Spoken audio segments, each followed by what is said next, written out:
You're listening to Interactive Wrestling Radio, featuring the Interactive Interview, courtesy of WrestlingEpicenter.com. Welcome back to Interactive Wrestling Radio. Joining us on the Newsmaker line is the daughter of a WWE Hall of Famer and somebody who has become a public figure in her own right in recent years. She is Kelly, perhaps better known as Slaughter Daughter, the daughter of Sergeant Slaughter. Are you with me, ma'am? Hey, yes, I'm here. How are you, James? I'm doing great. How are you doing today? It's great to have you on. I told you online, my dad is a sergeant in the Army, and my friends used to tease me, oh, when's Sergeant Slaughter coming home? Because he wore the outfit, and admittedly, it was very similar. So it was kind of cool to have that, tie-in. Plus, we're all wrestling fans, so it made sense. Yeah, that's awesome. All right, but your dad really is Sergeant Slaughter. And what was it like growing up with your dad being in the public eye like that as such a revered wrestling star? It's always hard for me to answer this question, and I'll tell you why. He was wrestling since before I was born. So I actually have no idea what it's like to have a dad that isn't a wrestling fixture. You know what I mean? So, it definitely had its perks. When I was younger, I really didn't have a good grasp on the, what's the word I'm looking for? Like the brevity, the heaviness of the fact that my dad is on TV and he's a wrestler, but not only is he a wrestler, he wasn't just any old wrestler. Like, he's a legend, Right. And right. He was very well known and very good at what he did. And it just never really hit me when I was younger because, that's just my dad. And even now, he's still just my dad. And being a wrestler is what he does for work. And he was never allowed to bring Sergeant Slaughter into our home. My mom made sure of that. Sarge wasn't in charge at the house, then, I take it. Sarge was not in charge. My dad he had to leave Sarge at the arena. And when he came home, he was Bob and Dad. So you know what I mean? Like it was like compartmentalized, in a way. Like he just left that at home, or I'm sorry, he left that at the arena. So when he was home, he was just dad and a husband. So it was really more like when we would go out in public. And as a young girl, I was born in 1979. So his height of his career, I was just a little girl. And so I didn't get it. Like, not everybody's dad has people come and ask for their autograph. Like when you're out to dinner, like you don't get bothered by all these people either. Like, you know what I mean? It was just like, I just thought everybody was like that. Everybody lived like that is what I thought. So, and I watched a few of your interviews to prepare for this, and I saw one where you were talking about you didn't lead with that, and you still don't lead with that your dad is who he is, and that people kind of find out after they know you. What's the usual reaction when it's like, oh, by the way, my dad is, Sergeant Slaughter, the guy from G.I. Joe and wrestling legend? It's usually, oh my God, are you serious? And I'm just like, yep, I'm serious. And, as I've gotten older and, more of an adult, the reactions are still the same, but the way I react to them is different. And sometimes people would be like, no, he's not. And like, we would kind of get into this argument and I'm like, why would I lie about who my dad is? Like, why, you know what I mean? My friends sometimes would play a joke on me and they'd like tell someone that I'd never met before. They'd be like, hey, you see that girl over there? Her dad is Macho Man Randy Savage. And then they'd be like, no way. And then they'd come up to me and be like, snap into a Slim Jim. And I'd be like, what are you talking about? And I'm like, okay, yeah. And then they'd be like, well, isn't your dad Macho Man? Or isn't your dad Hulk Hogan? Or isn't your dad Jake the Snake? And I'd be like, no, he's not. And I would just leave it at that. Like, let my friend look like a jerk. Because I'm like, why would you do that to that person? Yep, exactly. So But yeah. we're very similar in age. You got me by a couple years. I was born in '81, but Hmm. when your dad turned heel and became a bad guy and the Iraqi sympathizer, did that change your life at school at all? Did people were they in on the deal, as they say, or did they kind of look at you like, oh well, he's a bad guy now? So I got made fun of because of who my dad was before the Iraqi sympathizer heel turn that happened. So I was already kind of used to the heat that I would get at school anyway, just because he was who he was. But when that happened, I was in the sixth grade. So I'm like 12 years old. Um, the that age is already really awkward, right? It's Yep. like a Yep. horrible Yeah. part of your life. Yeah. That's my And least favorite part of my life. That's for yeah, sure. exactly. Middle school was the worst. Anyway, so add on top of that the fact that now your dad is turned his back on his country. He's probably the greatest heel in wrestling history. I would say. I mean, I know I'm a little biased there, but I don't know of any other wrestler that turned heel and had death threats. That's true. That's true. So it was awful for me in school. The kids were relentless. I was pretty much tortured in Oh man. school, and I couldn't walk down the halls. I couldn't sit in class without hearing it or people like talking behind my back, literally talking behind me while I'm in class trying to work. And I will say, though, I don't want to say that I was bullied because I did not just sit there and take it. I definitely gave it back, and probably gave it back even worse than what they gave me. Um, I can relate to that. yeah. And I still, kind of do that too. I just give it right back to them, like on social media and things. And it's interesting because it definitely shaped my life, having to go through that. And it definitely gave me a thick skin.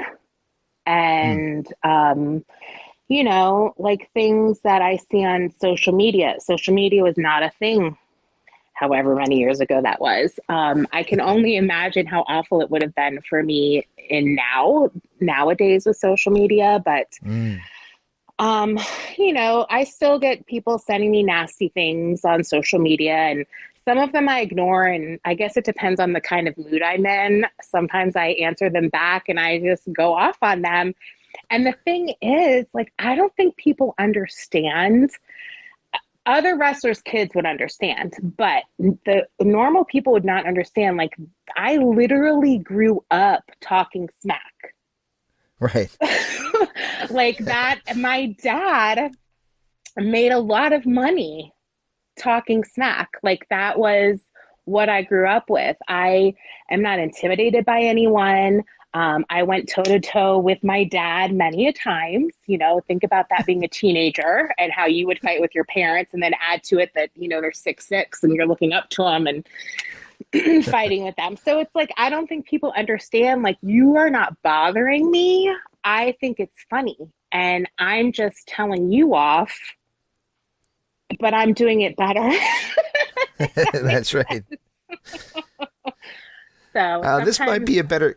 I'm sorry. Go ahead. I didn't mean to step I'm on you. sorry. No, it's okay. I'm sorry. I was just going to say sometimes I do feel bad because I'll really get someone good. And then I'm like, ew, they probably didn't realize that I was going to respond. I can relate to that too. Yeah, I think, Yeah. and again, that goes back to adolescence, though. You kind of do grow that thick skin, Yes. that thick upper lip. You realize that you kind of let them throw the first punch, but you throw the counter punch, and there you Right. go. Right. Like you can start the fight, but I'm going to end it and I'm going to make you look like an idiot. So this might be a question better asked to your dad, but I'm going to Hmm. ask it because I've always wondered it. It's still in that Iraqi sympathizer frame, and Hmm. WrestleMania VII, they moved the venue to the arena as opposed to the stadium. And there's always been rumors that it had to do with what you already said, death threats. In fact, that's why the question is being asked. Do you believe that it had to do with death threats, or do you think it more had to do with perhaps ticket sales, or what was the real reason you believe they changed the venue for your dad's match against Hulk Hogan at WrestleMania So 7? it was for security reasons. They could not secure the building. We did have death threats against not only did my dad have death threats, but people threatened to kill us. Wow. They knew my name, they knew my sister's name, they knew where we went to school. So it wasn't just, somebody calling and saying that they were going to kill us. Like people actually did research to try to find us. Oh Um, boy. so yeah, 100%, that was for security reasons. And it actually makes me laugh when people say it was because of ticket sales, because I'm like, really? Like, really? Like, you think that the biggest heel turn in wrestling history happens and he's main eventing a match and they don't sell any they can't sell out? I Like, come on, like, let's be rational. Let's think about this. Yeah, of course. It was for absolutely. security, not for ticket sales. That's crazy. It's crazy to think. And that was pushing a very real button that I don't know if you could push if it happened today. I don't know if you Right. could do somebody like as a Russian sympathizer or something. I don't know if that would fly in the modern climate. I don't think so because it's so different now than it was then. You know, Right. it is very different. It's a very different times that we live in now than it was then. But if So they did, they'd probably get death threats too. that they probably would. That Yeah. they probably would. Yeah. All right. So you mentioned that you got the gift of gab from being, having to, and also having your dad be so good at it himself. Did you ever want to, though, get in the ring and be a wrestler in your own right? I did. I did want to be a wrestler. I think it's normal. Most people, kids growing up, they want to be like what their dad does, or they want to do what their mom does. Like they want to take after a parent. And so for me, looking at my dad, and my dad was my hero, he's still my hero.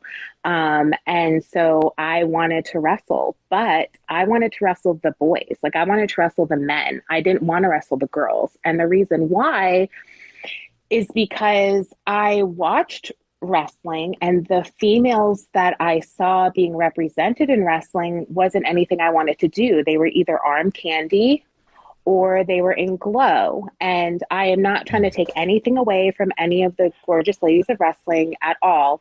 But to me, it was very campy.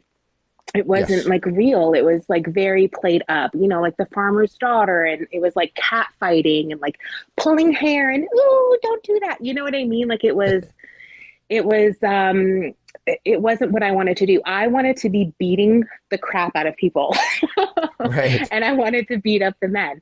And so my dad, however, did not want the wrestler's life for me, and he did not encourage me in any way, shape, or form to get into wrestling. I've even recently really been interested in going and training to be a wrestler and getting in the ring, and he still doesn't want me to. And I wouldn't do anything without his blessing. So I think at least maybe twice a week, I'm like, Dad, can I get your blessing? And he's like, no.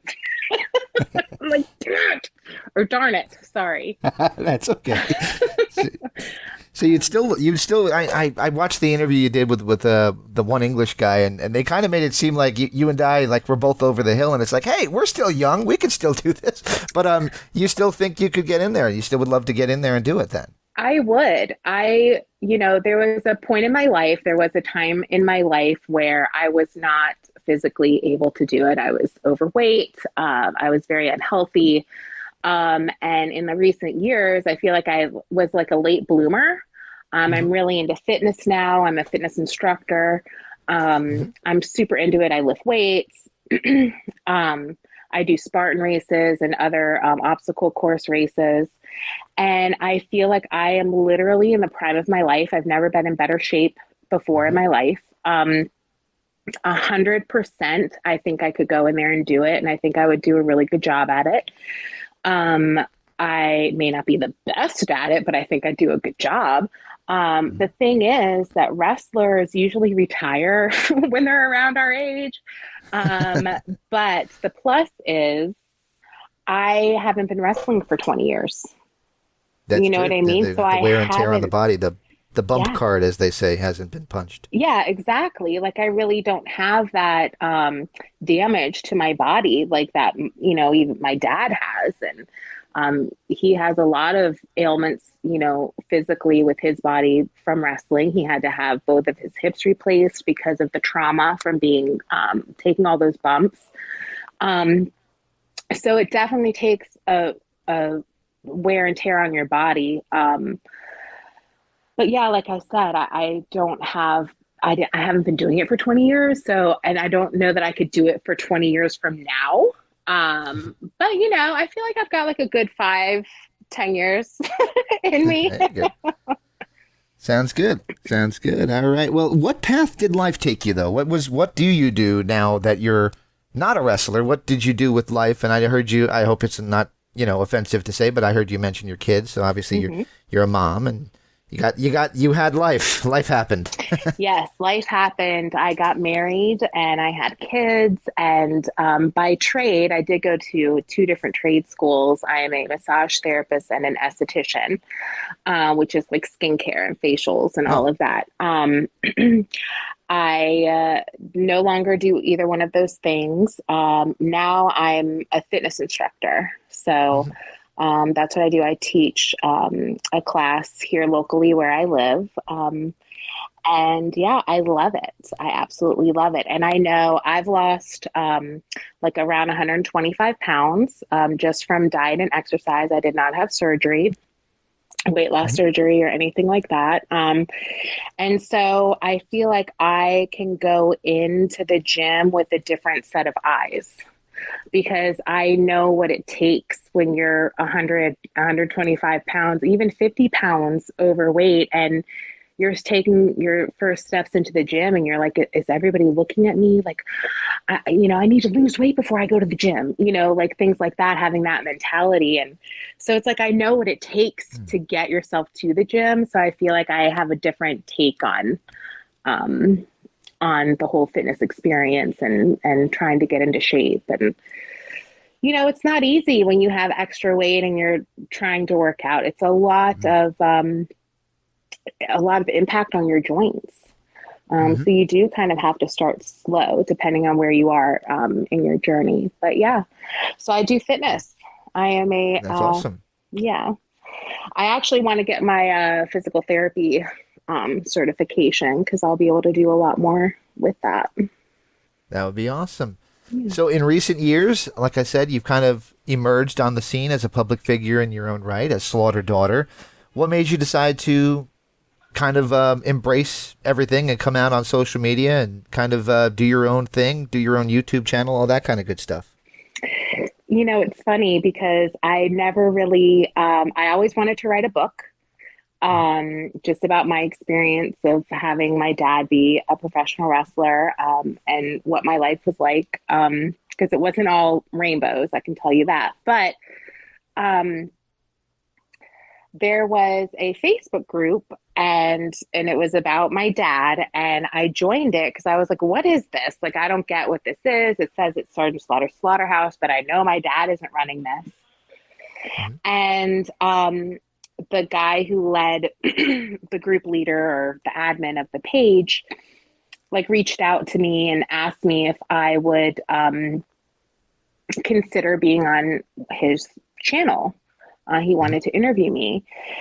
And I thought about it and I was like, no one has ever come to me and asked me for an interview. Like, no one ever has ever wanted to talk to me. And so I was like, talk to my husband and I talked to my dad and I was like, should I do this interview? And they both were like, yes, absolutely.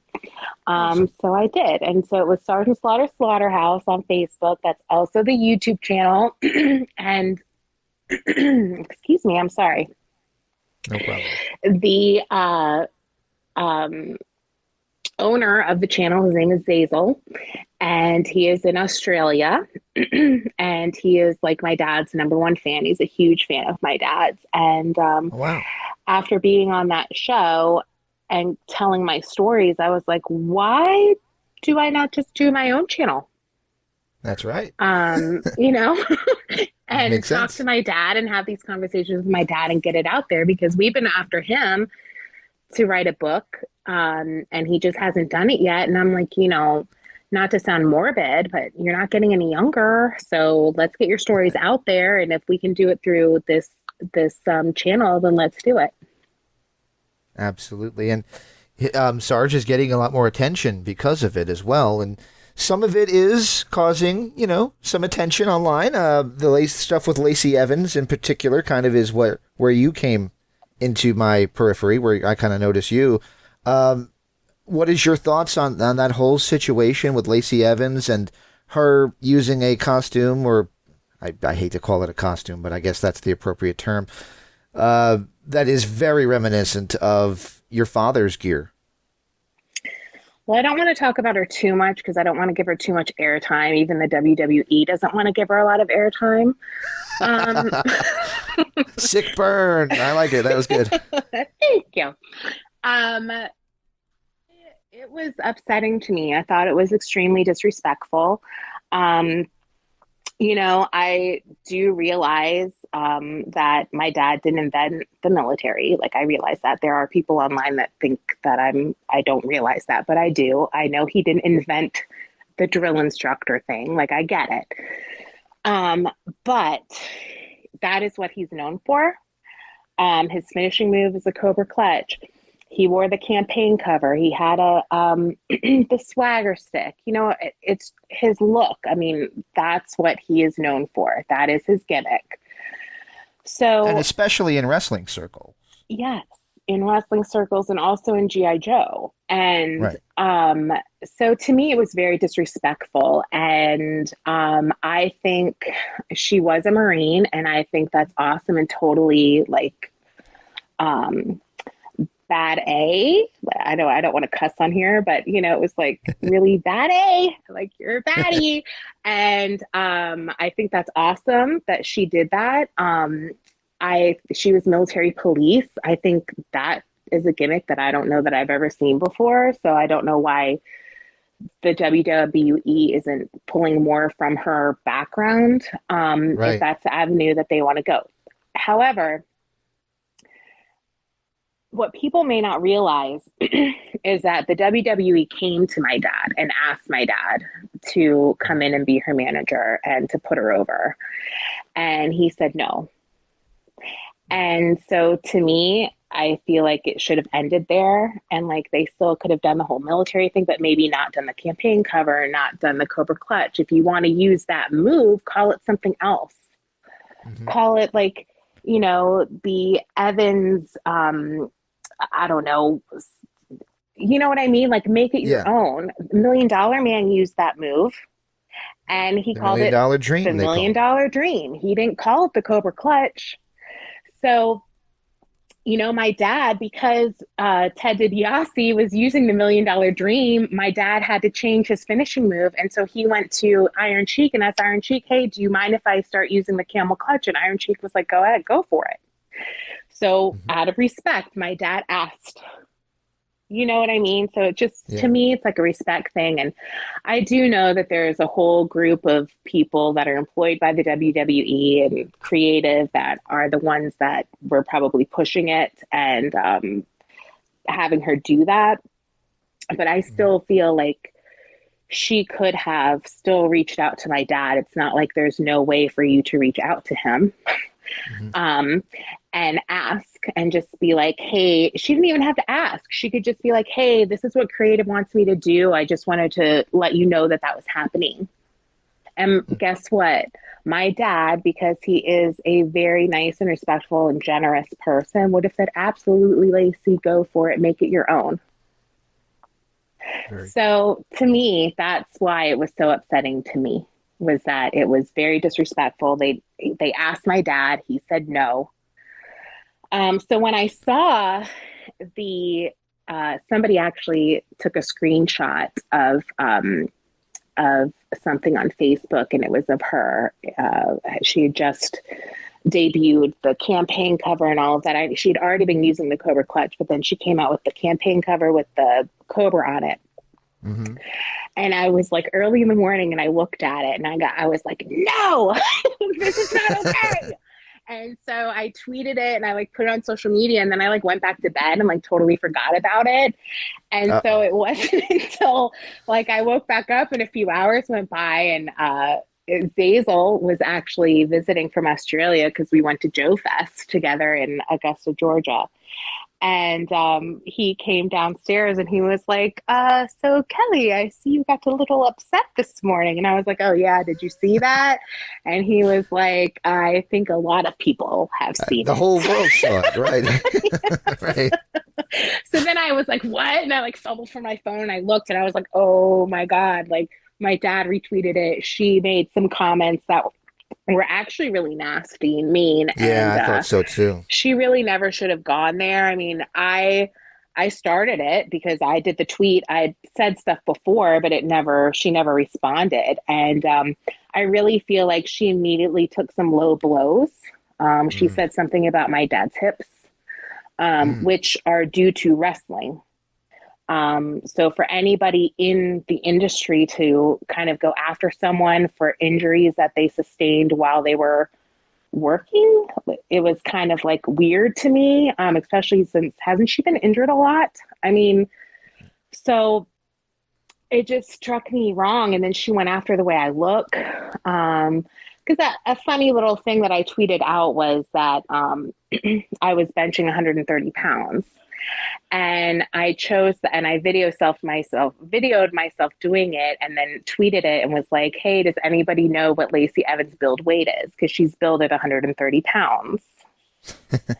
Yeah. And so there's a video of me doing it 3 times, and I could have done it more. I'd never benched 130 pounds before. I've never really tried to see how heavy I can go. It's definitely not my PR. I think I could definitely go heavier. But I was just like, I just need to do it one time. And I did it 3 times and then I stopped. And my friend was spotting me and he was like, that was awesome. And so anyway, so I tweeted that out and I was just like, I'm Sergeant Slaughter's blood is in my veins. Like WWE, are you paying attention? Stuff like that. And then she made comments about how I look. And it Mm. was like, what are you doing, Lacey or Macy, whatever your name is? Like, what are you doing? Like, this is not. At first, my dad was like, she's talking in character. I'm like, but she's not because she's making it personal. Mm. So I don't know. My dad says that there's, I don't even know if this is information that I should publicly put out there. But there's commandments in wrestling. Hmm. You don't touch my money. You don't touch my food. You don't touch my family. And you're respectful to those that paved the way. Hmm. And she did not follow 2 of those 4 things. That's true. So, That's true. she could have responded in a much more respectful way and been able to be in character. And she told me basically to like come and get it. And I'm like, you better be careful what you wish for, honey, because I'm like twice your size. Like, I can bench your weight. I guarantee you can't bench mine. So, it kind of actually put a little fire under my butt and made me want to wrestle even more. I can tell the way you're talking about it. I can hear that in your voice. There you go. Yeah, yeah. All right. So we mentioned social medias. We'll kind of wrap up where we started, which is talking about those social medias. Where can people find you? Where can people check out the YouTube channel and so on and so forth? Yeah, so on Facebook, you can find me at Slaughter Daughter. Send me a friend request. You can send me a message too. Tell me where you heard about my page. I get like hundreds of requests, so you got to let me know you're there. I'm also have a page on Facebook called Slaughter Daughter. You can find me on YouTube at Slaughter Daughter, Mhm. and on Twitter I'm underscore SGT Daughter. Mhm. And Instagram is Slaughter Daughter Official. Very cool. Well, I want to thank you for taking the time. This was a lot of fun. I wasn't quite sure what to expect from it. I wrote out the questions. I'm like, I hope she takes some of these questions in stride. And she Yeah, did, and you did, and that was great. I really appreciate you taking the time to do this. absolutely. Thank you so much for reaching out and having me on. I appreciate you. And I'm probably the only one who will ever interview you that has a AWA VHS tape signed by your dad hung on the wall. So there's Nice. I love it. I love it. This is Interactive Wrestling Radio. Interactive Wrestling Radio. Interactive Wrestling Radio. Interactive Wrestling Radio. Interactive Wrestling Radio. Interactive Wrestling Radio. Interactive Wrestling Radio.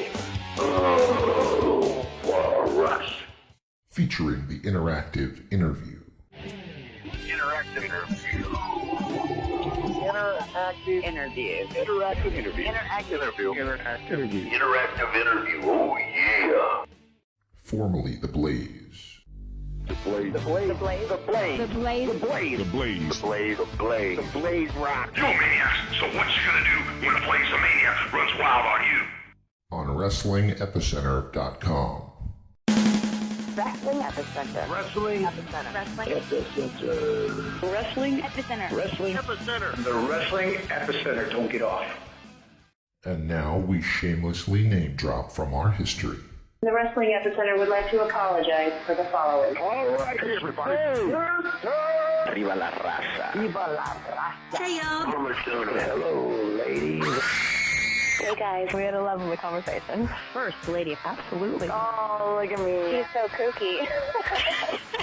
Be there. Where else? Interactive Wrestling Radio. Wrestling Epicenter. Oh, my God. You win. Wow. Interactive. Whoa. I just got some listen. I was not shooting. Yeah, almost this one, man. Breaking neck. I got 2 words for you. I've heard a lot about you guys. I see my language. You're going to go to the shop. I see them now. We're into the many. No nerves. That was great. It's going to be cool. Woo. What it's all about. The purest point of view. The living legend. Arrogant. Jesus makes me. Instead of statement, I'm talking to you.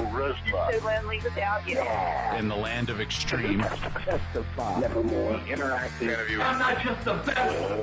Interactive interview with a plastic You head. earned the right. Nobody. You better keep listening. Thank you very much. Controversy creates cash. Professional wrestling. Made in the USA, baby. Memphis wrestling. The guy on fire. I'm not bad. We were sexy. What a show. One and only. Interactive Wrestling Radio. Wrestling Epicenter. Interactive interview. We took care of the business. This isn't ballet. We are huge. You're where it's at. You gotta recognize who's the best. Make sure you tune in each and every week. I'll come out of your computer, knock down your door, and turn it on for you. Or else I'm gonna kick your stinking teeth in. And that's the bottom line. Have a nice day. It's showtime! Don't forget to like and subscribe.